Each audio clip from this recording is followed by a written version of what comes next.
Mr. Beast and drama. It's a new thing. It's like peanut butter and jelly. It's just a new thing that just works all the time. I wanted to make a new video about the whole interview between Oompaville and Mr. Beast, but before I could even do that, Oompaville decided to, apologize for making a shitty video, apparently. I watched the interview. It was alright from what I saw. He didn't dig into like some really important topics that did really need to get discussed. And, if Coffeezilla had done it, as 20 billion people have said, he would have done a much better job. But hey, I'm not here to make fun of or slaughter or do all this with Oompaville, because I genuinely have respect for him. He's always been one of my favorite content creators, and his journalist integrity is alright. It's not the highest, but he's still pretty good as a content creator, as a commentator, as everything. I'm not here to make fun of him or discredit him. Alright, well, a little bit discredit him, but that's what everybody has been doing. There's this new article that it is just going through what happened, and we're gonna be reading through that. You can watch through the video and see what really happened, because it's a pretty interesting situation. If you haven't already heard it from any other commentator on this platform, Mr. Beast responded, and he did an alright job with the questions that he got asked. He didn't do a perfect job. I still think that if there was other people interviewing him, he would have done a better job at responding, or would have been grilled. But Oompaville did it, and I'm grateful that he did, because it's gonna take him a long time to respond. And I hadn't made a video about the dog tag Mr. Beast situation because it was so oversaturated, because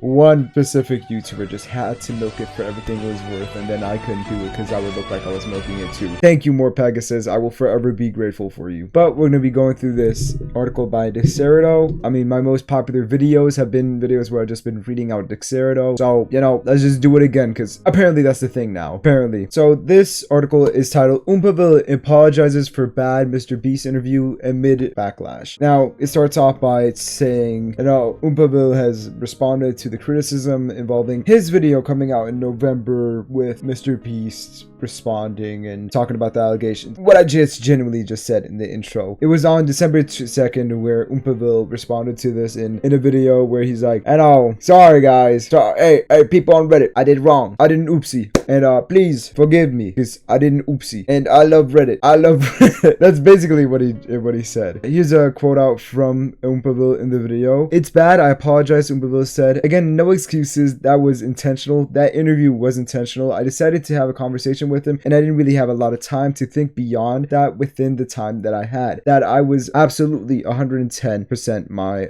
decision." Oompaville explained that he had very little time to prepare for the interview, claiming that Mr. Beast had arrived at his home within mere hours after calling him to alert him that he wanted to visit for an chat in person, which is true. I mean, Oompaville said in the video too that he was more on Unity, he was more on Unity, using more time on Unity the same day that Mr. Beast came to his house than he used to prepare for the Mr. Beast interview, which is kind of crazy. I'm just saying, Mr. Beast is coming to your house and you're playing you're on Unity, creating shit. The grind never stops, even for Mr. Beast in the biggest video of your whole commentary career, maybe, possibly. I don't know if this is his most viewed one. "I didn't mean it for it to be bad," he continued. "I wanted it to be a meaningful source of information that people can watch and fact check it themselves. I didn't intend it for this to be the end of the conversation. I don't want to go with an agenda. I missed a lot of questions, so get 99.9% of criticism," which is true. He missed a lot of key points in the drama. I mean, there were so many small points. I mean, of course the video was long, 2 hours long, but still there's so many small things that you can dig into and you could have asked him that he didn't, and I'm so sad that he didn't, because there were important questions, and I think some of the questions were that I thought of and that others thought of, they didn't get asked, and that's why there's so much criticism. Of course there's going to be some people who are like, "Oh, you're glazing Mr. Beast, Oompaville, I fucking hate you," but other people are just genuinely disappointed that some questions didn't get answered. I'm not the type of person who would criticize you for liking Mr. Beast or not, because I genuinely like Mr. Beast too. I had a YouTube's of him. I don't really look up to Mr. Beast no more, or chat, I wasn't lying. This is my fucking YouTube's right here. Where I'm gonna win a big ass one with the giant $10,000, and I dropped it. Really say that he's one of my favorite content creators, but I still watch some of his videos.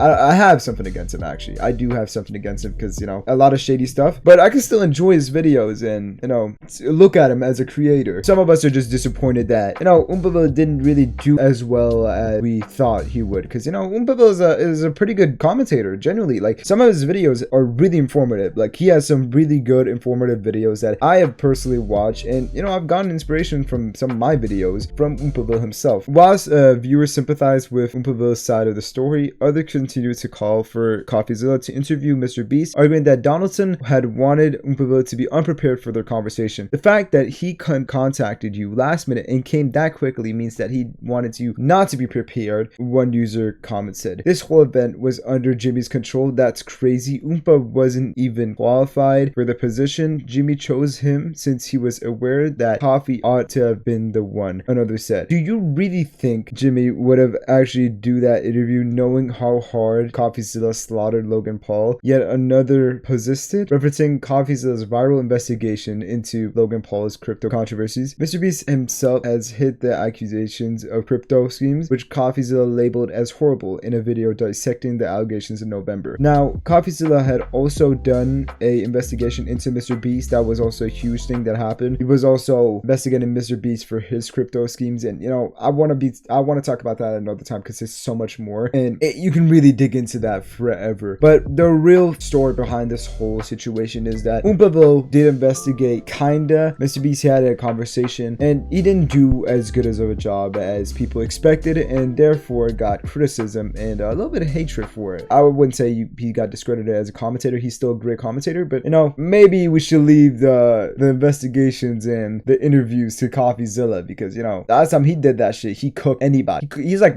the Mike Tyson of investigating. But yeah, that's basically, yeah, that's what happened in this situation, and yeah, that's it. I've been blabbering a little too much. Yeah.